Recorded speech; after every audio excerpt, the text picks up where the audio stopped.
Before we start our episode today, this is just a reminder. History Hack does have a Patreon account and all of your donations are gratefully appreciated. There's lots of perks on there, secret groups on Facebook. Do get involved. We would love to see more of you. Enjoy the episode today. Hello and welcome to another episode of History Hack. I'm being greedy today. I've hogged this guest all to myself because the last time I saw her, we were out drinking in a gin den in London and it was awesome and she's so much fun. I wanted it all to myself. It is Dr. Nina Harkrader, who holds a PhD in art and architectural history from NYU, an MA with distinction in the archaeology of buildings from the University of York, and an MA in architectural history from the University of Virginia. Her work and teaching focus is on the relationships between buildings, history and people during the 19th century. To put this down into layman's terms for you today, Nina. Yes, I am here to talk about the terrifying, the thing that in basically everyone's imagination comes from, of course, Oliver Twist. Please, I want some more, and kind of the perspective that we all have on what are considered, the horrors of the workhouse. So really what I'm going to be talking about today is not so much the horrors of the workhouse, but more about how do the buildings themselves, what's their role in containing the poor, in teaching the poor, in having some sort of an action. So hopefully this is going to be something that everybody finds interesting. So before we start, Dickens wrote Oliver Twist, obviously. Is there some marginal baggage going on there, isn't it? Because wasn't he thrown into jail with his family, debtor's prison, when he was small? People who write about Dickens say that one of the reasons that he ended up doing what he did was that his father was a bit of a wastrel and apparently, was in and out of debt and so on. And finally, of course, was sent to debtor's prison, but they didn't take Charles. I think he was about 12 at the time. And so they basically got him a job at a blacking factory or something like that. And so he was working and living on his own at the age of 12. And I think part of the story is that even when his father was able to pay off his debts or get someone else to pay off his debts, that they left Charles working at the factory for a bit before they actually brought him home. And I guess this was, as one can imagine, horrifically traumatic. And so one of the reasons for him perhaps writing about the Marshalsea prison, of course, in Mildura, and perhaps part of the reason for Oliver Twist is that experience. And of course, the wonderful historian Ruth Richardson put a book out a couple of years ago about the fact that she thinks Oliver Twist is in part conditioned by the fact that Dickens actually lived very near the workhouse on Cleveland Street in London. So she thinks it was literally right there in front of him and as a child, and that some of his kind of perceptions made its way into Oliver Twist. Can I just say, though, none of it excuses him building a wall down the middle of the bedroom to avoid his wife? No, I got to say, I'm a bit off. What's Dickens? Yeah, well, who put the dick in Dickens, and yes. But yes, unfortunately, that was pretty horrific behavior on his part and certainly not to be excused. No, but let's move away from him. Let's talk about workhouses as spaces and what they entailed, what they were supposed to be. So what are the origins of the workhouses? How and why did they come about? Right. We could have an entirely separate discussion on the various things that come into play to mean that the poor in England in the late 18th and well into the 19th century become an increasing population, become a rootless population, become a group of a variety of different people. I shouldn't refer to them as monolithic because they're not, who for lots of complicated reasons cannot support themselves. They are not able to pay enough rent to keep a roof over their head. They're not able to have enough money to eat regularly and so on. Pretty much what happens is that there are things like workhouses really throughout. I seem to remember that as structures, they actually begin in the late 18th century. So you begin to have one or two purpose-built, and they are institutions, of course, purpose-built institutions large enough to hold several hundred destitute individuals. to provide them with shelter, to provide them with food, to provide them with clothing in exchange for labor, basically.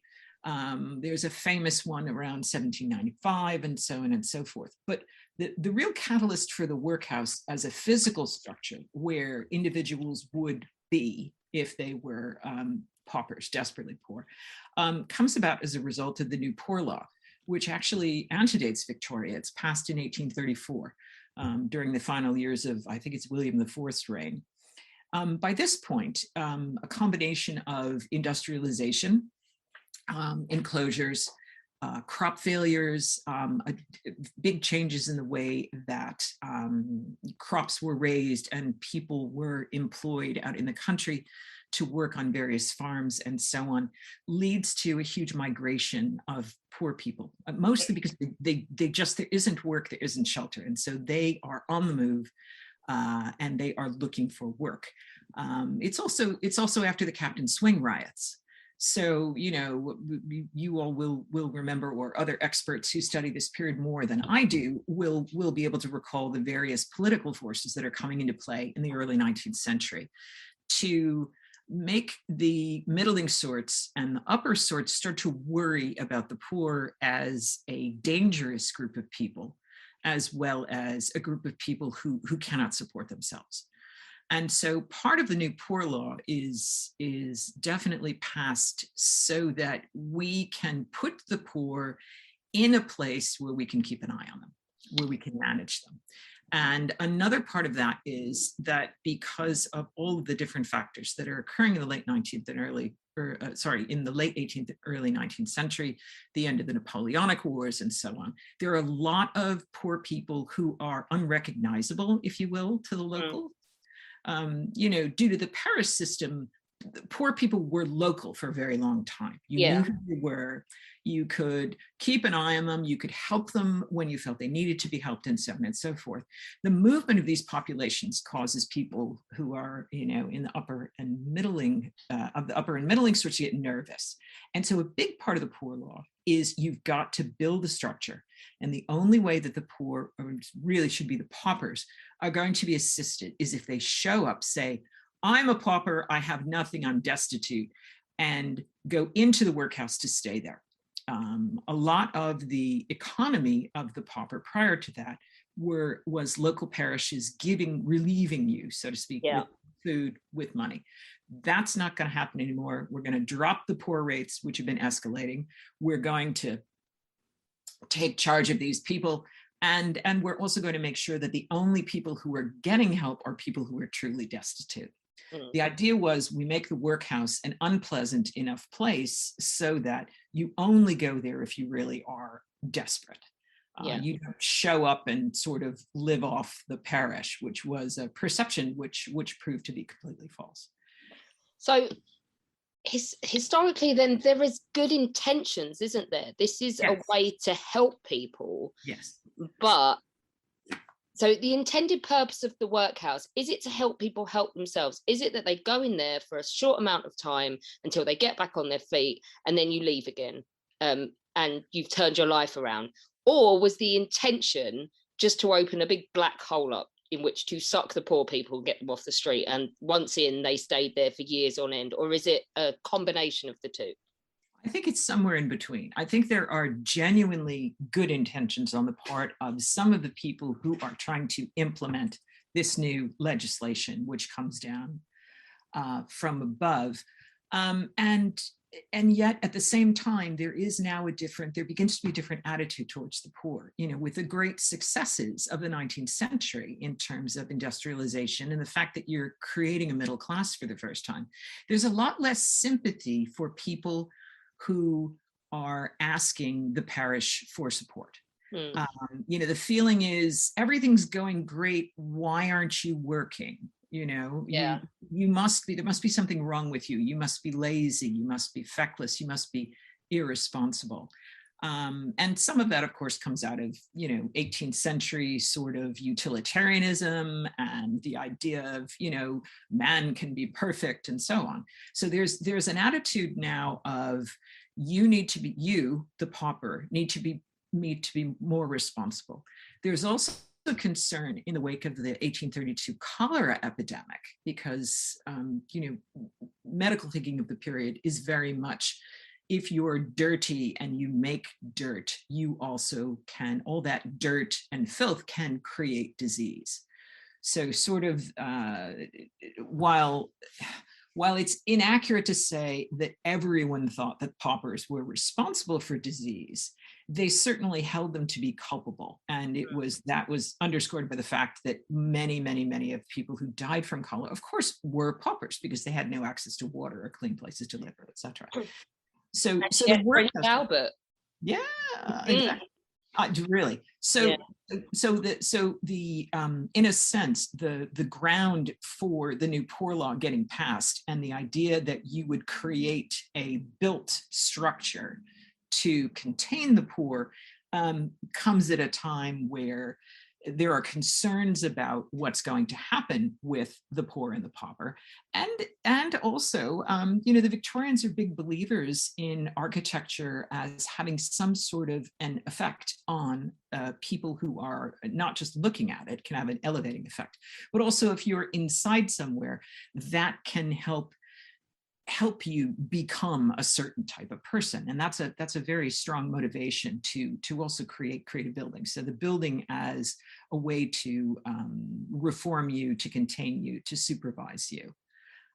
So what you see in the very early designs for workhouses, because they are commissioned in the wake of the new poor law, interestingly, and not surprisingly, I suppose, is they're looking at Benthamite ideas. So we're looking at what you notice if you look at the early plans and drawings of these is an element of the panopticon.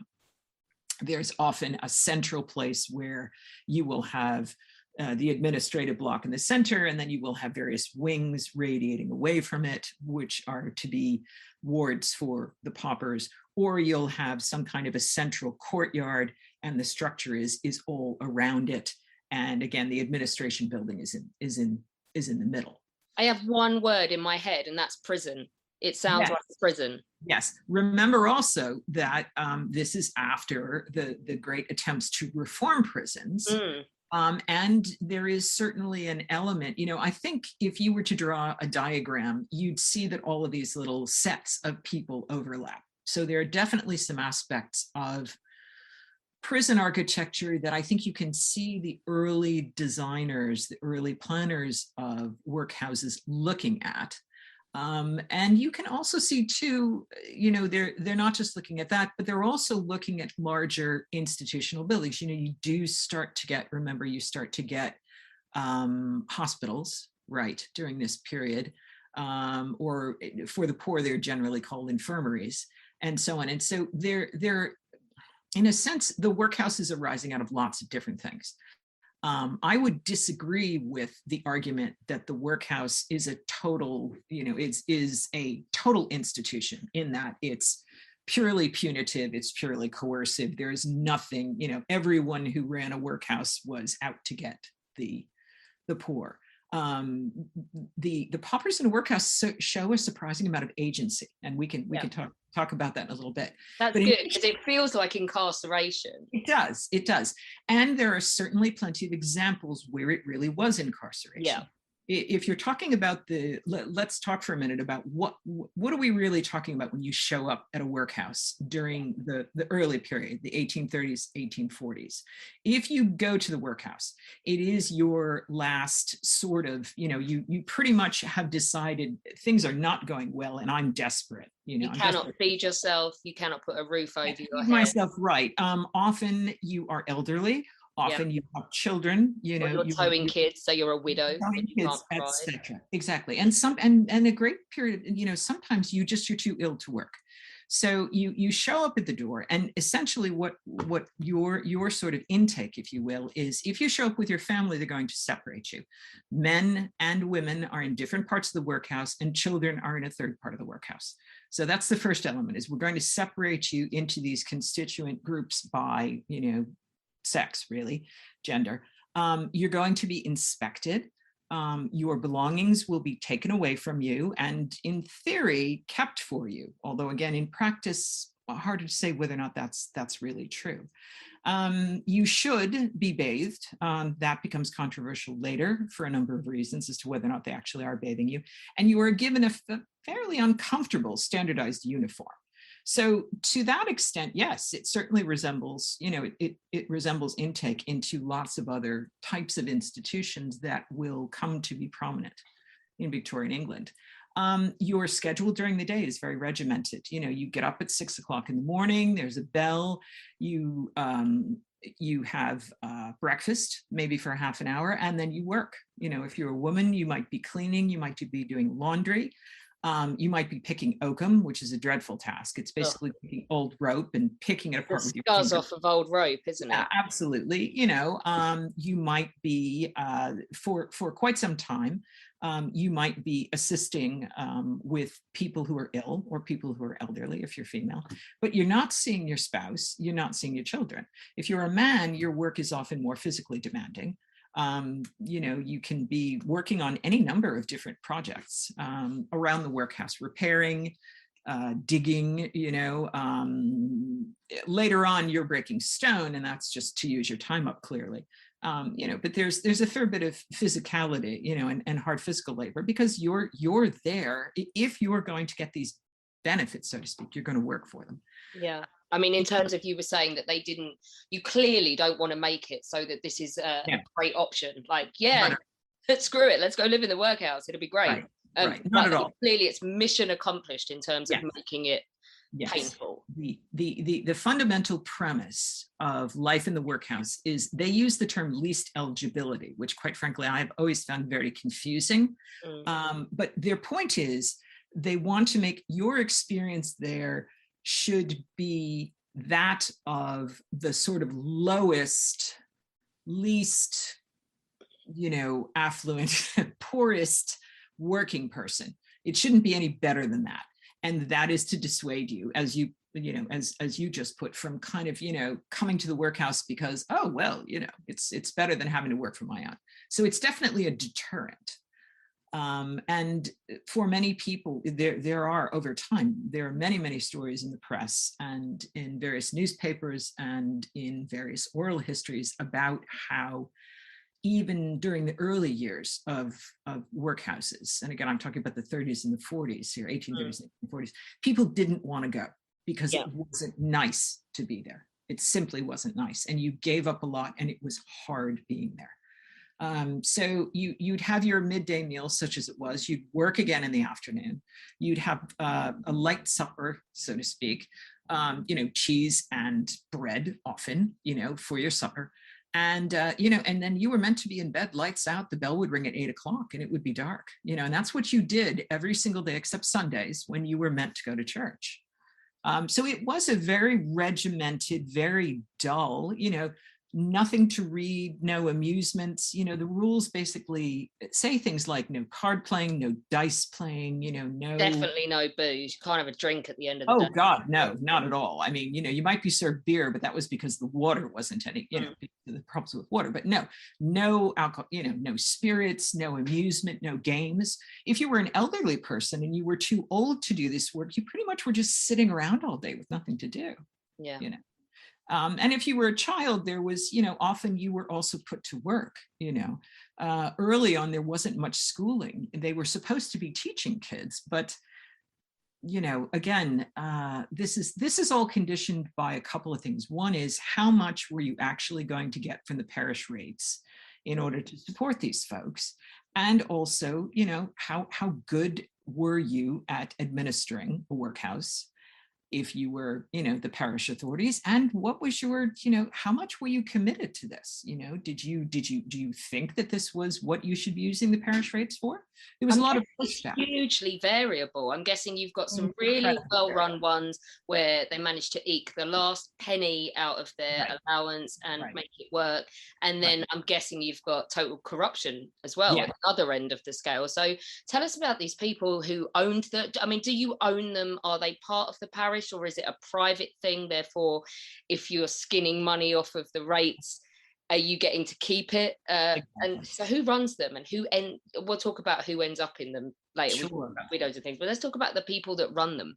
Right. Now, here again, we're talking about after the New Poor Law in 1834, which is when they develop a central authority with the idea that we're going to create a central authority to take care of all of the poor, and we're going to standardize it. During this period, standardization is a very big thing.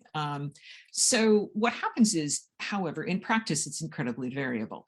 In the south of England, there are many workhouses that are built.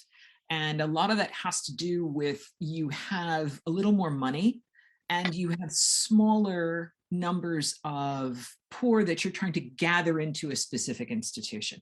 And there's also a great deal of will in the South because that's very agrarian, and there apparently is fear about all these wandering, ex-farm laborers. In the North, there's a huge pushback against this, and they don't build workhouses. As a matter of fact, many parishes reject the New Poor Law. They think that it's cruel. They think that it's not how we take care of our poor, basically. But if you take the parish rates and you come up with enough money to build a workhouse, and it's constructed and so on, what you're doing is it is run by officers of the parish, and you hire someone to be the master and the mistress who live on site and who are supposed to oversee the whole process. Now, there are many possibilities in terms of using money. The local parish can choose not to fully fund a workhouse. They can choose to do the structure, but then to skimp on the kind of money that they're going to give for provisions and so on. If you're early on, if you're the master and the mistress, you're in charge of the money, and there's not necessarily a whole lot of bookkeeping. So it is definitely possible to skim. And there are plenty of stories, again, in the press about where has the money gone? Why is it we're hearing all these stories, and where is the money gone? In the 1840s, just to be more specific, in the 1840s, there's an enormous scandal about a workhouse where the inmates it's in Andover. The inmates, as part of one of their horrific jobs, are grinding old bones down to make meal, which I guess is used for a variety of things. And what they find is they actually are so poorly fed that they are taking the bones and cracking them and trying to get the marrow out of the bones. Ouch. Yeah. So this becomes a horrific scandal, parliamentary investigations, et cetera, et cetera, et cetera. And so at this point in the 1840s, there is a tightening up in general of how workhouses are meant to be supervised, how they're meant to be implemented. Of course, there's a gigantic outcry in the press about this. Because as you'd asked earlier, is this about caring for the poor, or is this about, sort of supervising and managing them? And this, of course, brings everyone who believed that the poor law was cruel and inhuman to the fore. And it confirms everyone's worst nightmares about what this sort of institution is capable of doing to people. So it's, and of course, the 1840s are a tough time in England. They're called the Hungry 40s for a reason. And so some of what happens, not to excuse this whatsoever, but some of what begins to happen during this period is workhouses get full, basically. There are more people within the structure than they can really accommodate in terms of where they're going to sleep, in terms of how they're going to feed them. And that, of course, contributes to the abuse. So some of it is simple carelessness, some of it is not really caring about what happens, and some of it is just it continues to be an administrative nightmare, to try to have this many people inside a structure that might not have been designed to have that many to begin with. So the people that end up in them, we talked about a widow who suddenly her husband is gone and she has no money and she's got 5 kids to feed. We talked about the elderly, old soldiers, old sailors, maybe. Who ends up in the workhouses? Yeah. If you look at, and again, this is quite variable depending upon where the workhouses are and how big it is. You've got workhouses out in the country that are designed for 200, 300 people. You've got workhouses in larger, where there are larger populations. In particular, eventually you begin getting really big ones in London, for example. If we look at St. Marylebone, Parish of St. Marylebone, for example, they constructed physical workhouse in the 1770s, before the new Poor Law. By the 1830s and early 1840s, it's much too small, and they're talking about expanding it. So they've got something like 1,000 people in their workhouse. And so if you look at census data, because thank goodness you can actually find census data for people in workhouses, and you take a look at the inmates. Again, if we use St. Marylebone as an example of a really large one in the country's first city, what I noticed was, even in 1841, the number of people there who are older, which is quite interesting and yet not surprising. So, if you're talking about this period, anybody who's 40 and up is pretty old, basically, especially if they're a laborer. So what you see are lots and lots of men in their, for example, the male population, you see many, many men in their 40s, in their 50s, some of them in their 70s. And their jobs have been anything from casual laborer to, you'll get tailors, you'll get schoolmasters, you'll get a lot of servants, you'll get people who clearly were doing small scale, manufacturing in their home or had businesses, and they just got to the point where either they must have had a financial reverse, or they were too old to do it, or they lost their job, or they were ill and they end up working. People that age as well, scope for them coming back out again is tiny, right? That's correct. That's correct. It's not the same as like a recently widowed woman who just needs to kind of get a shit together. Although you do see, if we look at the female population, there are quite a few. The female population, again, there are numbers of, it's sort of heartrending actually to read the census data. What you see is there are a lot of, again, St. Marylebone, the 1841 census, you see a lot of women who are older, and they're either unmarried or widowed. And again, this is, during this period, if you were female and you lost your male partner because their earning power was typically greater, you were often in serious trouble financially. And so I think what you're seeing women late in their lives with just no income. They can no longer take care of themselves. They can't. If you've got sex workers as well, you have a shelf life, don't you? Well, yeah, that's true. And we'll get onto the whole question of the morality and the way that men and women are treated in the workhouse later in a bit. But what you're seeing is, ex-seamstresses, for example, and lots and lots of servants. And if you jump ahead and you look at the 1851 census, you see that even more. There's more detail about individuals. And so there are certainly plenty of younger people in the workhouse in their 20s.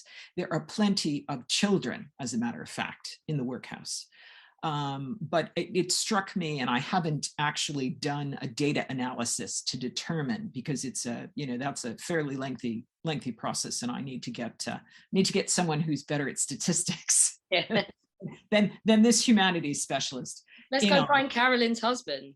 Yeah, really. We'll get Matthew, or quite frankly, my own does statistics.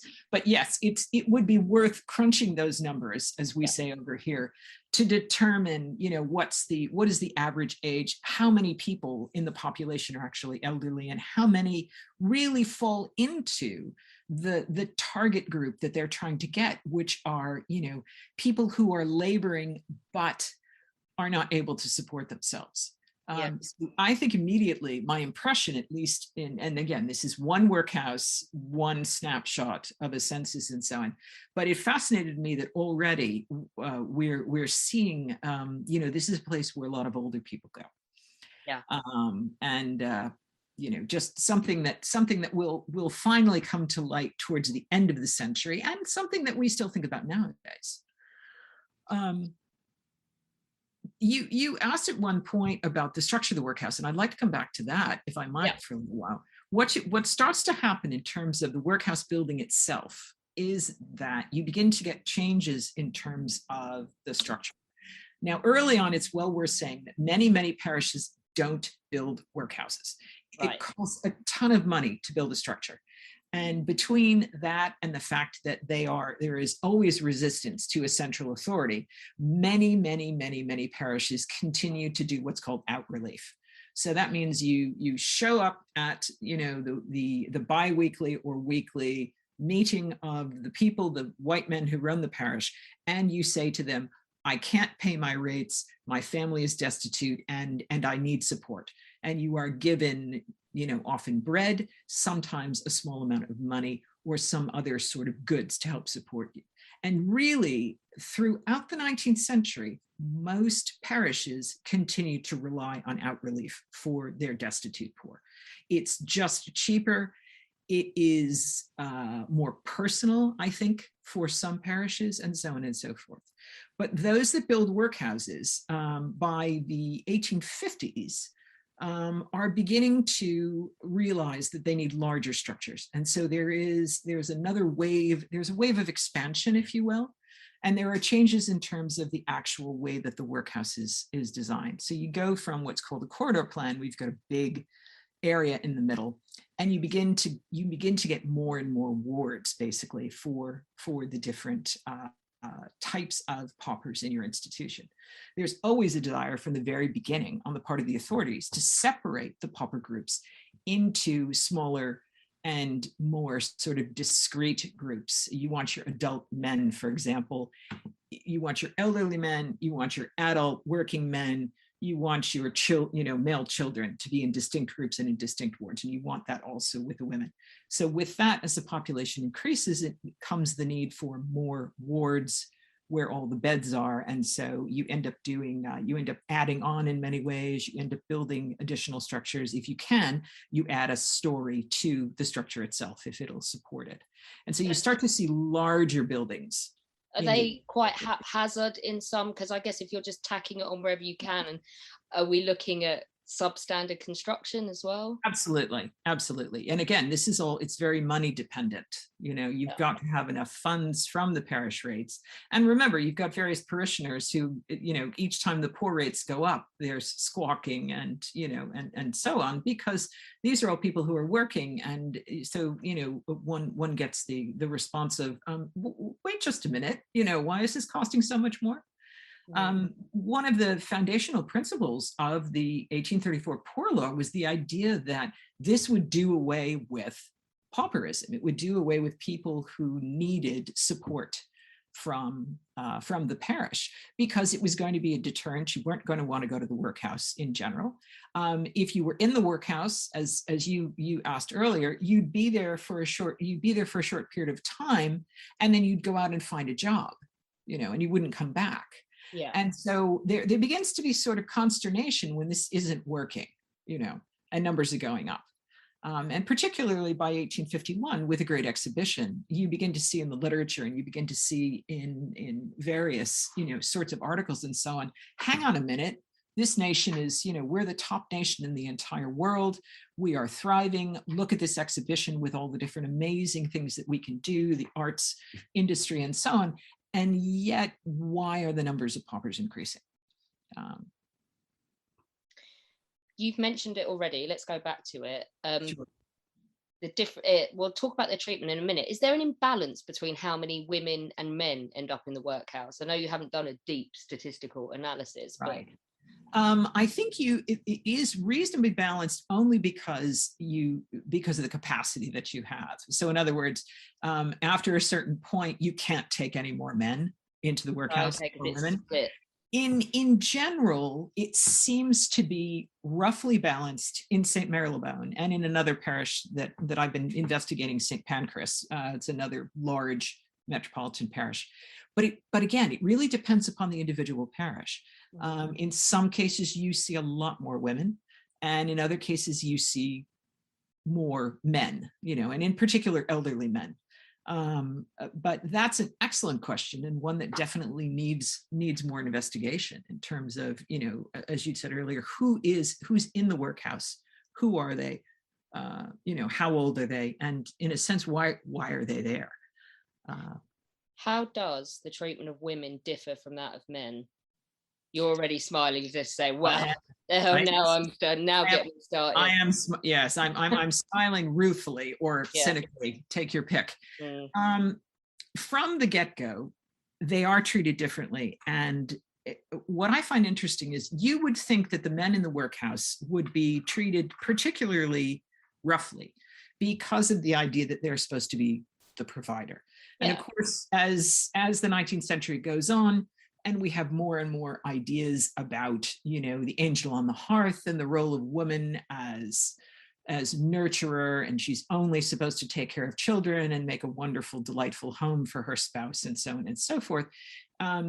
You would think that there would be more castigation on men who don't provide. I mean, what's stopping you from going out and earning a living? You're not like some poor woman whose husband died and she's got nowhere to go but this work. Yeah. What's your problem? But what's fascinating is how early on there is a great deal of concern, and I saw this in particular at St. Marylebone. By 1838, they have already established a committee in terms of governance of the workhouse. It's the Committee on Refractory Girls. Oh, this sounds like a wonderful concept. Yeah, exactly. And it's basically put into place because of concerns about the behavior of young women in the workhouse. So in other words, and there were reports in the press about this, they're rowdy, they're noisy, they use bad language, they fight, So I think, clearly what you've got here are a bunch of young women who, and again, if you read the articles in the press, a bunch of young women who are just not having it in terms of having to behave a certain way. And you take this and then you add, there's a marvelous and yet, really sort of troubling letter from the parish minister who ministers to everyone in the workhouse about his concerns about what's happening with the girls. And of course, it's very focused on the increase in illegitimate children. Yeah. And now some of this, of course, comes from pretty much illegitimate children. The concern is the more illegitimate children you have, the more paupers you have. And this just becomes, an ongoing thing. Yeah. And so on and so forth with all of the problems that people consider as far as pauperism is concerned. If you're adding to the pauper population, you're adding more people who are probably not going to work, who are going to get themselves in trouble. And if they're female, they're going to have more illegitimate children, they're going to be immoral, they're going to be prostitutes, and so on and so forth. So take this and add to it the idea that these young women who are, brought up certainly to in a very different way than the genteel the genteel are, is that they're not behaving the way that women are supposed to behave. It's and funny, isn't it? Like, you have a teenage daughter, and you know what it's like when you get a load of 18-year-old teenage girls and they start cackling. I mean, it's a terrifying prospect. Yeah, absolutely. And so what you start to see is they at St. Marylebone, they take all these girls. First of all, they have refractory cells. So if you're being bad, you get penned up in this refractory cell where you're on what they call a low diet, which means you're not getting all the food that you would even as a pauper, and you're punished by being locked in there for days at an end. And it's dark and it's and it's smelly, of course. It's not very nice, and because the girls themselves will talk about this experience, and you'll see this in the press. And you're doing the lowest tasks of all. You're picking oakum, and it's clearly an attempt to break your spirit to get you to behave. There's also a series of articles, and again about St. Marylebone, where there's some question as to whether or not some of the recalcitrant or supposedly recalcitrant young women were actually sexually assaulted by various male authority figures, and they complained, of course, and some of them who were beaten, and again in an incredibly humiliating way. There's a big scandal in the 1840s about the master there basically flogging them. Now, you're not, according to the rules, you are allowed to flog the bad men. Yeah. But you're not allowed to flog bad women. And apparently they are flogged and they complain and there's a big stink and it gets out and people defend them and it goes to trial. And interestingly enough, after a great deal of sensationalism in the press, the charges seem to disappear and the young women end up going to jail. Yeah, exactly. And that, of course, is a whole other topic.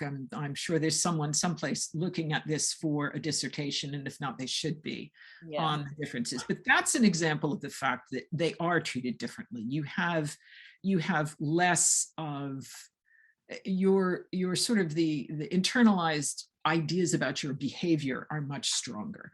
And you see this later in the century when they begin to subdivide the women who come to the workhouse into an additional category before they subdivide the men. So now you have, oh, let me see what it is. It's able-bodied women of bad character now are a new subdivision. And there are huge concerns, and you start to see this in the 1860s and 1870s, and there are reasons for that, which we can go through if you'd like to. But that's just an example of how, again, your behavior, and God forbid that you come in and they suspect you of being a sex worker, you know, of being a prostitute or being someone who has had to support herself and her family. You are immediately, you know, able-bodied, meaning you should be working, you're physically able to work, and be bad character. You know, you're immoral, you drink, you know, you have sex for money to support yourself and so on. And you don't get, and my recollection is you don't get able-bodied men of bad character until later. Do you get recalcitrant cells for men as well? Well, you know, this is the thing. I couldn't find any evidence of that at St. Marylebone. Now, as a historian, I want to be cautious about that because, as we know, an absence of evidence doesn't mean that it didn't happen. It just means that I didn't find evidence of that. In terms of the printed record that survives, there are a whole stack of committee minutes for the Committee for Refractory Girls, for example, over at the London Metropolitan Archive. So it's entirely possible that this is just that survived, and minutes there could have been a Committee for Refractory Boys. But I think it's interesting that in addition to the survival of those minutes, that there were incidences in the press about the refractory girls and refractory women, and quite a lot of them. And I did not find during the same time period articles about refractory men or boys. So I'm not remotely surprised, and yet neither was I really. But the Victorians, sure. How, so you've talked as you've moved us kind of into the 1860s and 70s now. I was doing my own family history, and for a brief period of time, there was one woman, and I thought she might be my great grandmother. But she was a domestic servant, and on 2 occasions she got pregnant, went into the workhouse to have the child, and then went back to work. Right, exactly. That was an uncommon thing. No, not uncommon at all. And of course, there are certainly plenty of questions about coercion or actual rape. Was she impregnated by, one of the men of the house where she worked, and so on and so forth? How much of this was voluntary? How much was not? But yes, that was common. And they, eventually, as they begin to create more spaces for different classes of paupers in the workhouse, one thing they do very early on is they create a ward for expectant mothers, right. Most of whom are, many of whom are single. And many of whom, yes, they are, some of them are shop girls, some of them are, many of them are servants, no question. Now, theoretically, you were not supposed to show up at the workhouse to have an illegitimate child. But right. That's, you really don't have much choice, quite frankly. And so, yes, it does happen. And there are plenty of, there are plenty of illegitimate children at the workhouse. It gets worse after there's a law that's passed, I think it's the Bastardy Clause, and it has to do with whether or not men have to acknowledge the fact that they're the father of a child out of wedlock. And it definitely favors upper class men in terms of this. Yeah, funny how that works. So yes, that's without question. And of course, there for years and years and years and years, you have the Foundling Hospital. That's a story for another day. But yes, men and women, I think, are, the evidence suggests, certainly.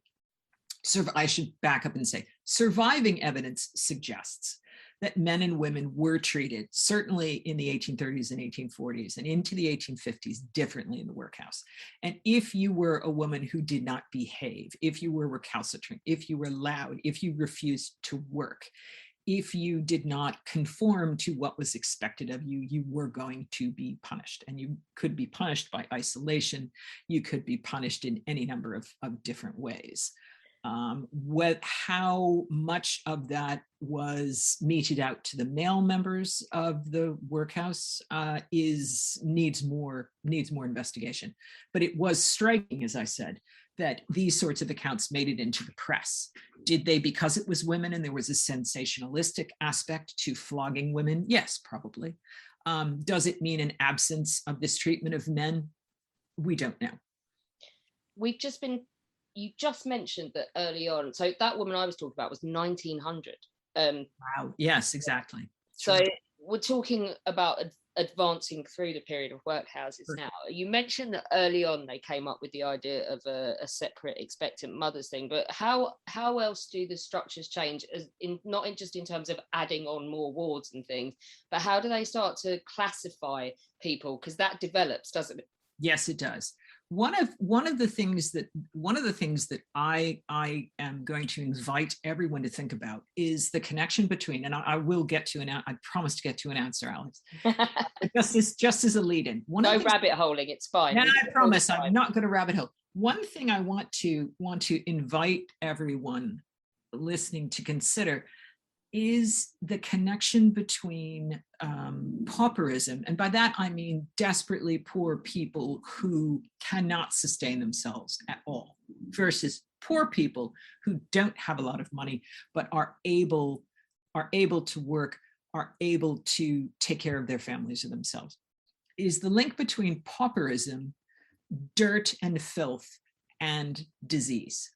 And let's remember that, and I don't want to lecture here, but I just want to remind everybody that the Victorian theory about disease during most of the 19th century is an old one. It's called miasmatic theory.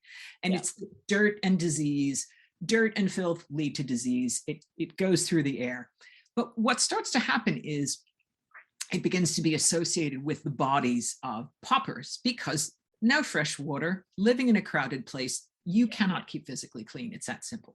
So essentially, they're walking around with a diseased fug about them. That is the perception. That is the perception. So initially, in the workhouse, from the very beginning, the idea is we're going to get these paupers away from the general population. So we're going to take them out of the general population. We're going to have them only get help inside the workhouse, which inevitably is built behind a wall, et cetera, et cetera. Now, it doesn't mean they can't leave the workhouse. And there's some excellent work done, in particular on late 18th century workhouses, which shows how permeable they are, that you could check yourself in and out and in and out and in and out. And many people did do that. That did continue through the 19th century. But one of the things about physical disease is it also becomes conflated with moral disease. So in other words, the poor become paupers because they're bad people. They're dirty. So not only can you get some sort of physical disease from paupers because they're not clean and so on and so forth, but somehow pauperism itself becomes a disease that you can get from having too many paupers. So to return to how does this work inside the workhouse? One of the reasons that you do what's called classification and you move different groups of paupers into different parts of the workhouse, into their own wards, is because you don't want, for example, young girls mixing with the older women. You don't want them to learn bad habits from the older women in the workhouse. Especially those those able-bodied women of bad character. Yeah. And of course, that's true of the men and so on. But what starts to happen in the 1860s, again, is there is a reassessment of the poor law 30 years on.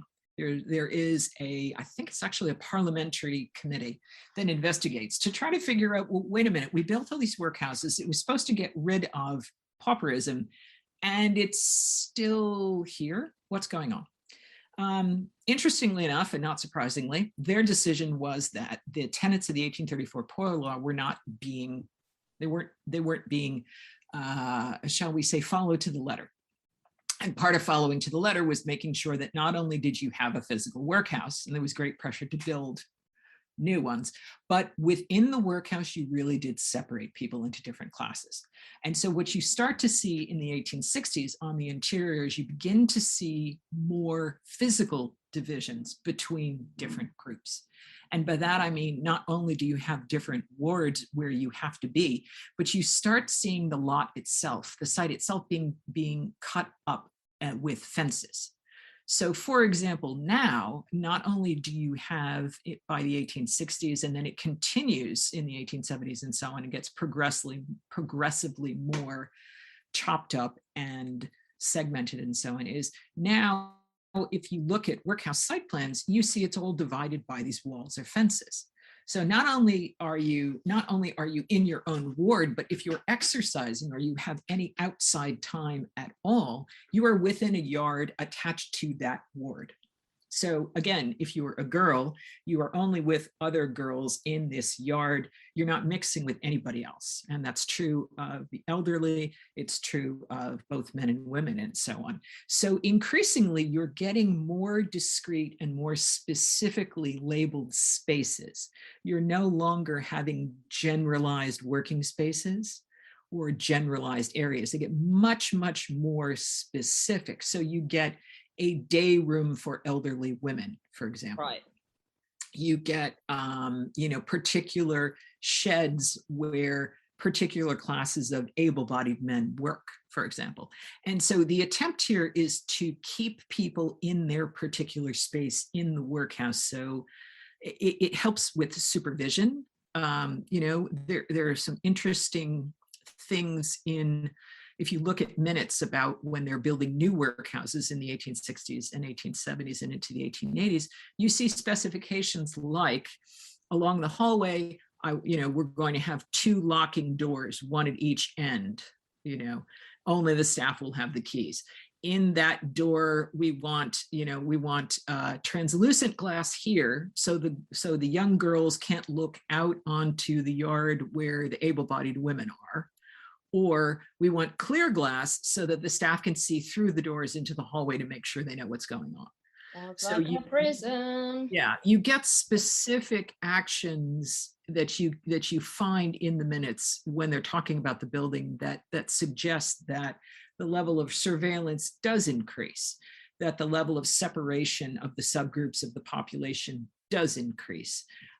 That you are dividing your poor in the workhouse into increasingly smaller categories, and then they are being put in more specific purpose-built spaces. And I don't think this is a coincidence. Some of it comes with the increased power and supervision of the authorities over workhouses. Some of it occurs after 1870 with the passage of the Local Government Act. And also by the 1870s, it seems that the idea that the workhouse was going to make pauperism go away is becoming increasingly clear that that's not working. And what's fascinating is how the authorities in general feel that it means that they just need to be stricter in order for this to work. You've led me beautifully into my next question, which is how and when do workhouses cease to exist? When do they realise that this is bull and that it's not viable? And then what happens to the buildings? Absolutely.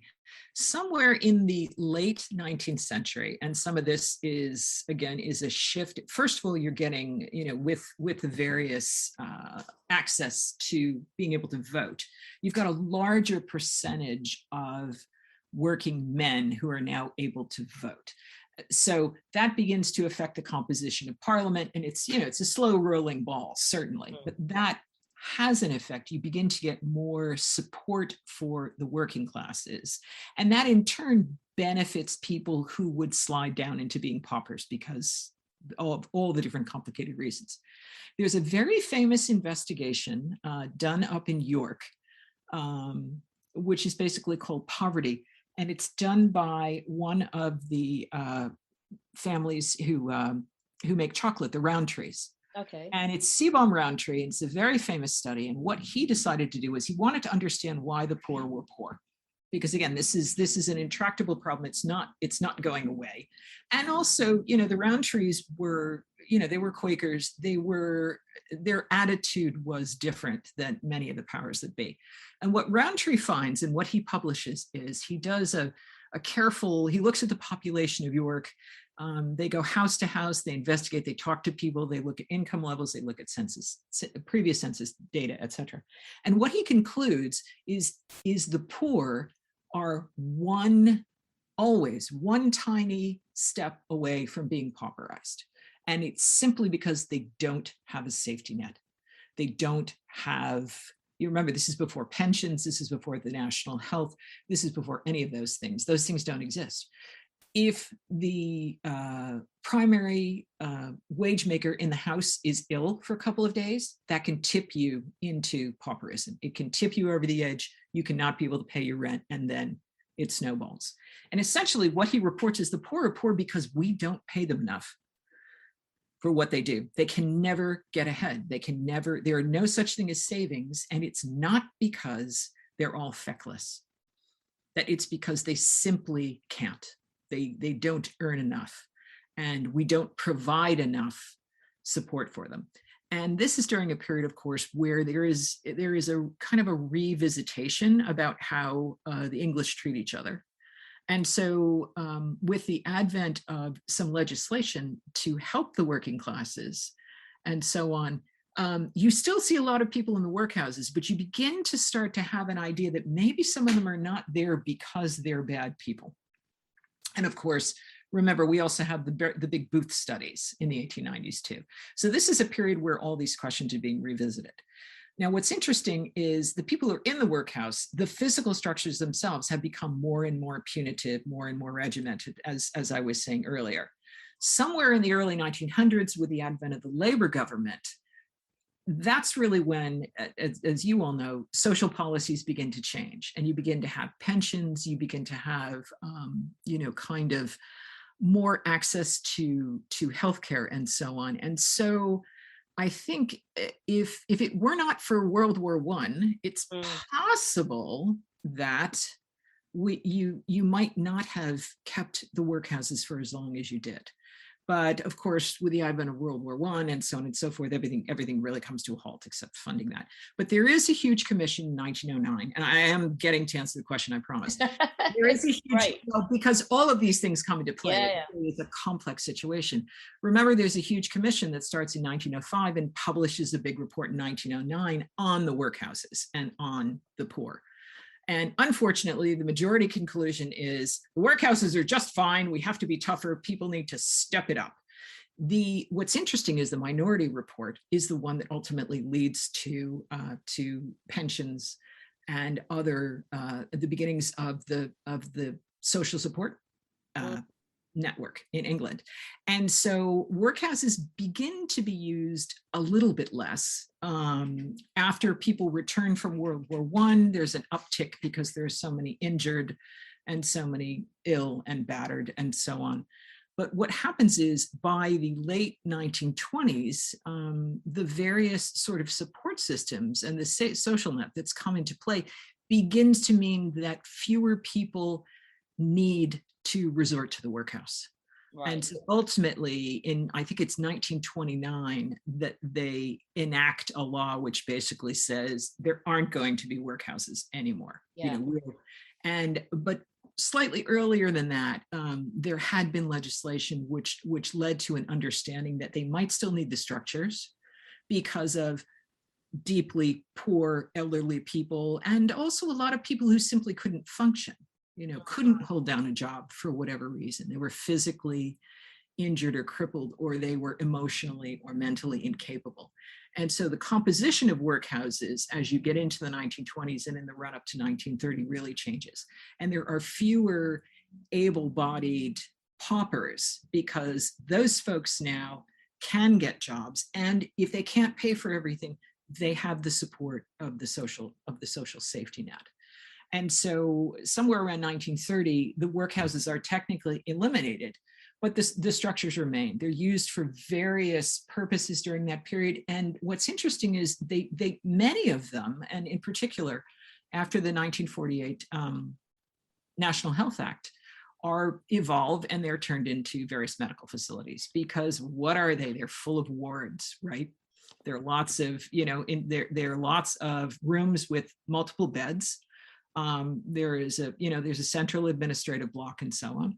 And many of them have had infirm wards for years.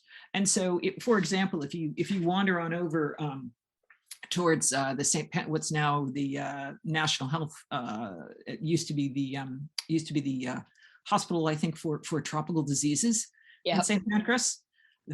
You're looking at a lot of the 1880s workhouse. Okay. Most of those wards are left over from the 1880s and 1890s.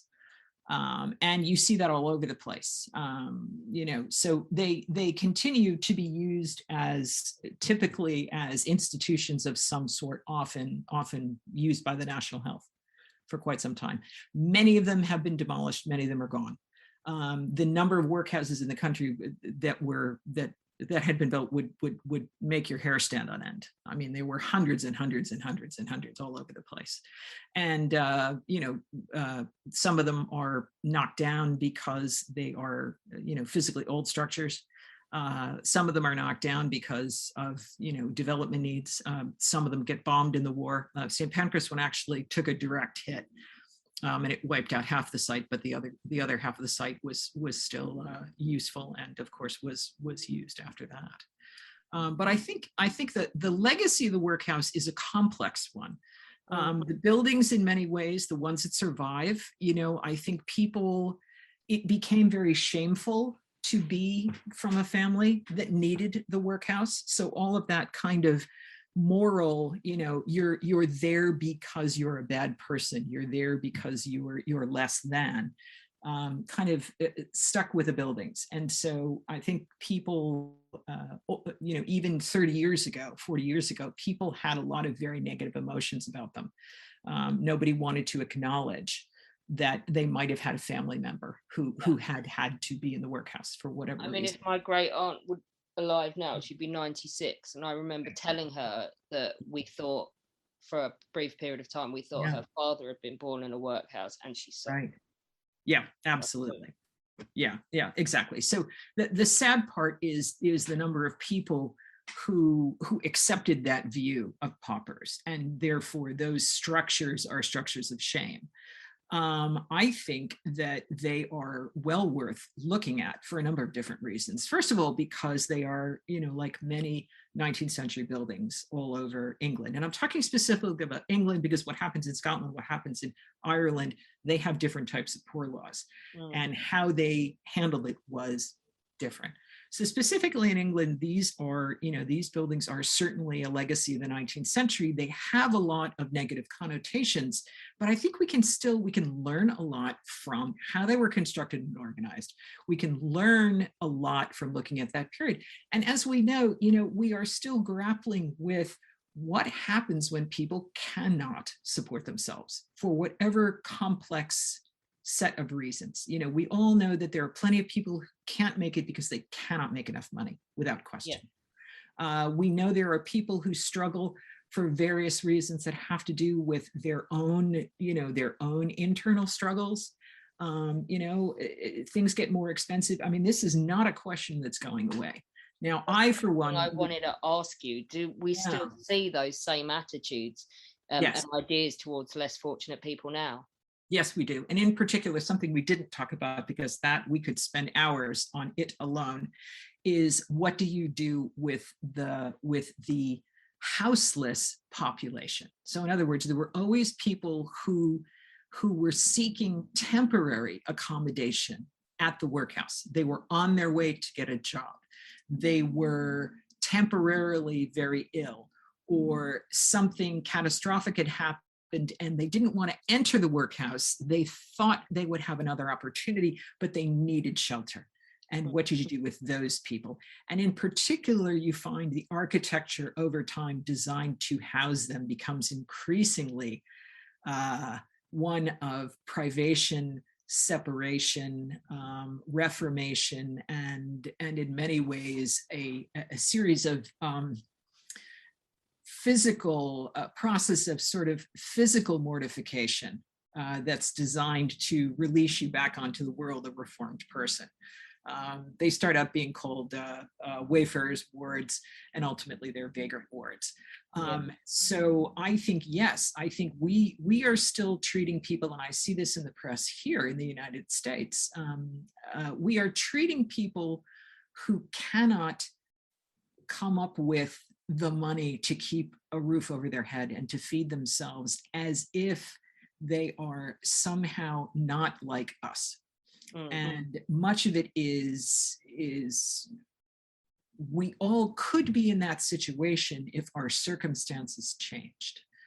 And in particular, I think here with COVID, there's been a fear of the houseless population, be even more so, as, what a surprise, a source of disease.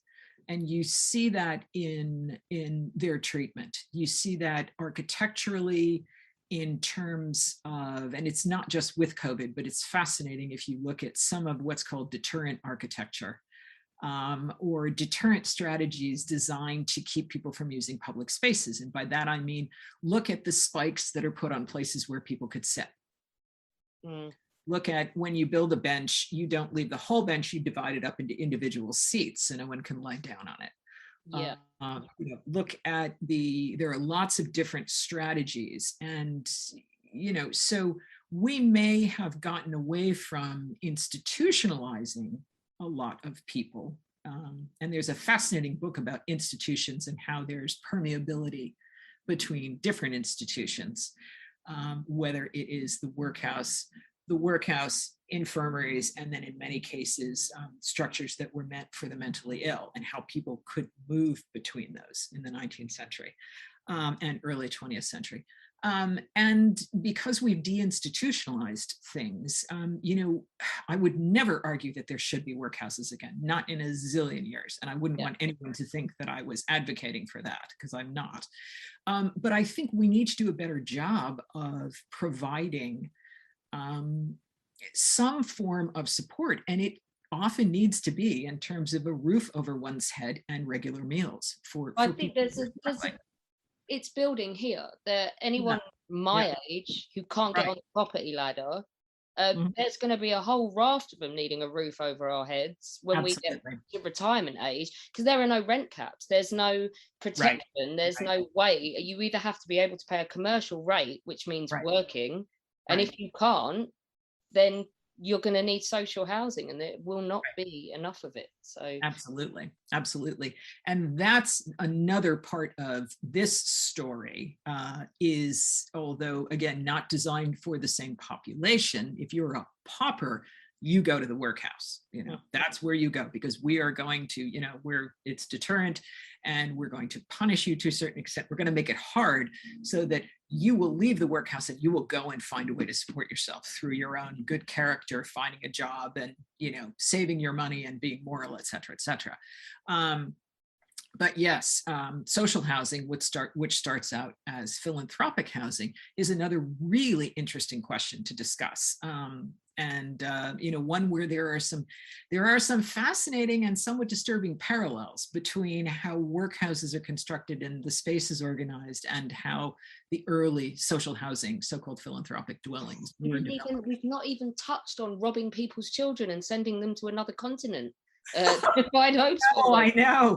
I know. Nina, this has been absolutely amazing. Thank you so much for coming on to talk to us all about the history of workhouses, and where they fit in, like physically fit in society, and also in terms of how we treat people who are not as well off as some of the rest of us. So thank you. It's terrible to say it's been a pleasure talking about workhouses, because of course they are difficult and uncomfortable, and can often be a very unpleasant subject. But I'm grateful to have the opportunity, because I think how we constructed, how they were constructed, how they were used, and their links to the poor are still something we really need to be paying attention to today. There's still a lot we can learn from how we used to do this, because many of those things are still happening today. And I think an understanding of the physical structures actually gives us a better insight into those policies. And, you know, hopefully we can come up with a way to do it better. So it's been most enjoyable. Thank you so much for having me. And I'll make a deal with you. We can have much more fun next time, because you can come back and we'll do IKB. Oh, I look forward to that. He's about your hero for an hour. He's all sorts of fun. Thanks so much. When our guests join us to talk about their work and their new book, the 45 minutes or so they spend with us is just a taster of all their efforts. So to this end, we have launched our very own bookshop on bookshop.org, where you can find our guests' latest and greatest books. You can support them, and you can support History Hack too. 10% of every sale via our bookshop supports the podcast and allows us to keep at it and bring you more amazing guests. You can find our bookshop at bookshop.org/shop/history hack, or just search on bookshop.org for us under the shops bit. Thank you for your continued support, and here's to your next great book.